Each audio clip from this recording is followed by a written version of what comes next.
Hey guys, so I'm about to check out Annabelle Creation. Big fan of the Conjuring franchise. I really do enjoy the first two Conjuring movies. The subsequent spin-off, Annabelle, the one previous to this, not so much.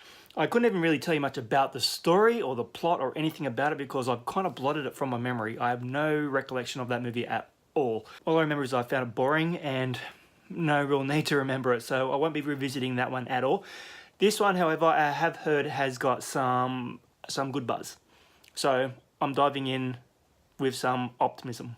So let's check it out and I'll give you some thoughts after I'm done.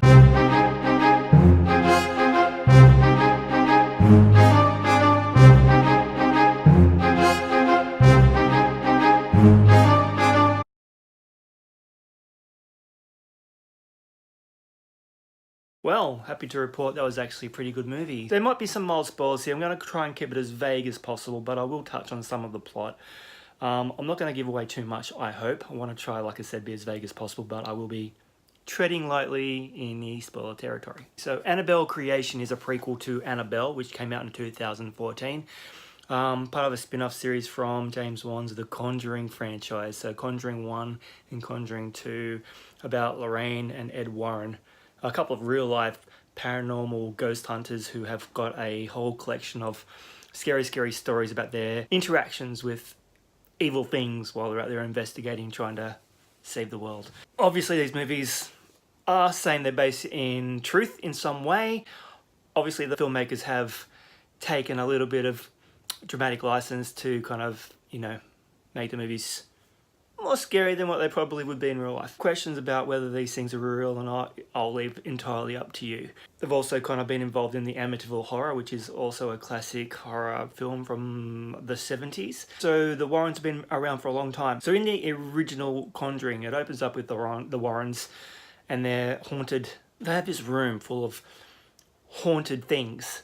And James Wan, the director and producer of the series, has basically wanted to do spin-off stories about these particular items. And there's stories about what they are and where they're from and why they're scary. Annabelle was such a big surprise hit from the original Conjuring, they decided to give her the spin-off movie franchise treatment first. The first Annabelle movie, like I said in my opening, I honestly don't remember very much about it. It wasn't a very good film, unfortunately, because the character of Annabelle herself, the doll, kudos to the creators, the doll is creepy as fuck. This is one scary looking thing. If this was in your room and you're trying to go to sleep at night, man, good luck to you. Not to be in any way related or like the Chucky franchise, which is also about a demonic killer doll.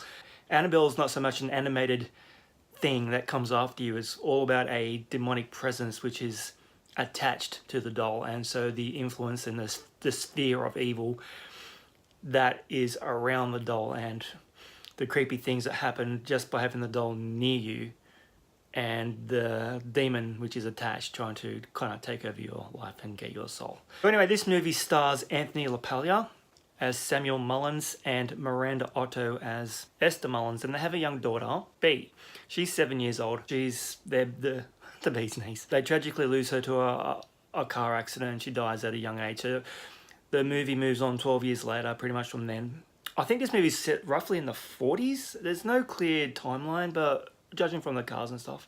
And we cut 12 years into the future where the Mullins now have got a nice house and they're actually letting some orphans, there's about 6 orphan girls who have come to stay with them for a place to live with their nun, sister Charlotte, played by Stephanie Sigmund.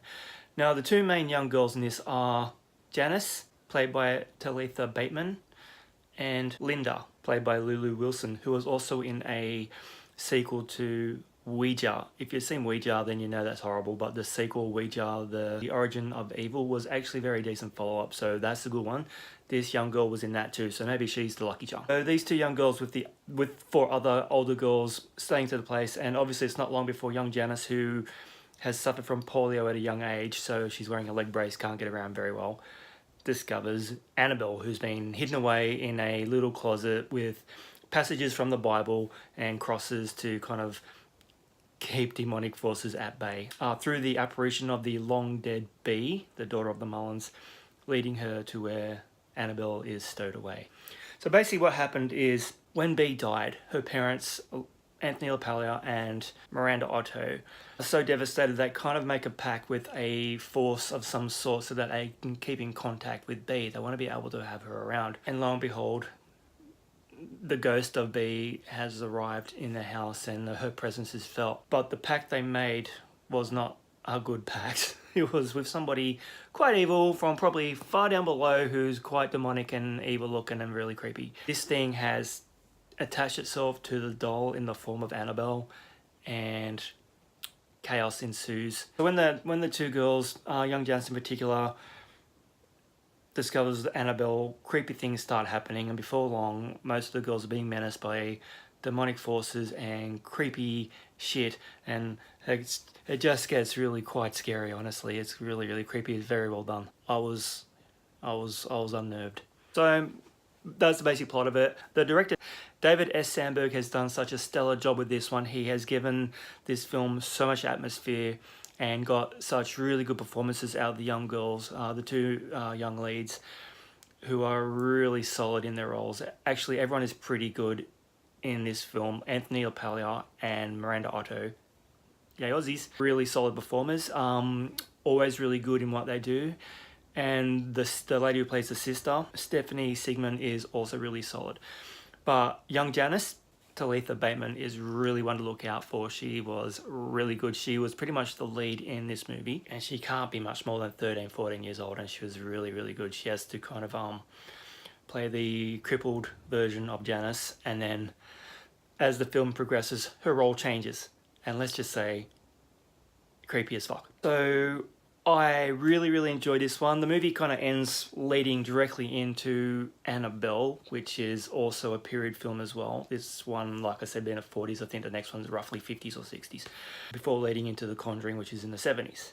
So this is a solid prequel. I really recommend, if you haven't seen it and you're kind of tentatively not sure about checking out any further Annabelle movies, this one was pretty good. You could probably actually forget even seeing Annabelle and go directly into this one. Gives you the good backstory about Annabelle the doll for the Conjuring movies, and gives a solid story. And you don't really need to know what happens in the next one because, like I said, I've forgotten.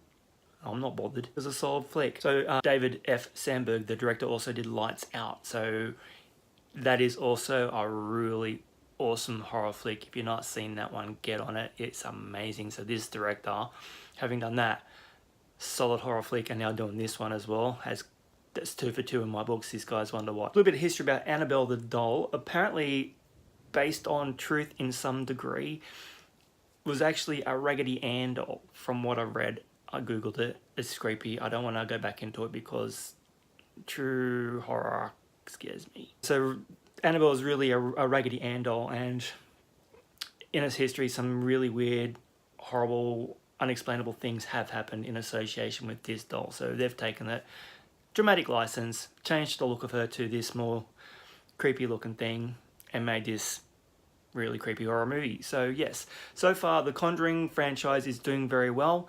Like I said, really enjoyed part 1, really enjoyed part 2. Annabelle, not so much. Annabelle 2 Creation, or Annabelle Creation, solid entry. Here the next one they're going to be doing is concentrating on that creepy ass nun from The Conjuring 2 getting her own franchise. So I don't know about you, but if you've seen The Conjuring 2 and you've seen that fucking nun, then you know that that will be one terrifying freaking flick. Anyway guys, thank you so much for checking out my channel. That's my little mini review on Annabelle Creation. Good fun flick. If you like a horror movie, whack it on. Not so much about the gore, all about the suspense and the atmosphere and a few jump scares. I'll be honest, I did jump a couple times and scream like a little girl, but hey, that's what these movies are designed to do, so don't knock me. So it was a fun film. Highly recommend you check it out. Get into the Conjuring franchise if you haven't seen it. If you like horror films that aren't in your face, graphically bloody, then get on, because like I said, these ones are more about the unnerving thriller aspect, the suspense, the supernatural element, the creepy noises, the things moving in the background or the foreground. The person has no idea what's going on behind them, and they're creeping up, and then there's just blood-chilling stuff going on. I thoroughly enjoy it. I love this shit. It's great. Anyway guys, thank you so much for checking out my channel. Once again, subscribe so you can get more of this lovely content. Throw us a like. and I'll catch you in the next video. Thanks for watching.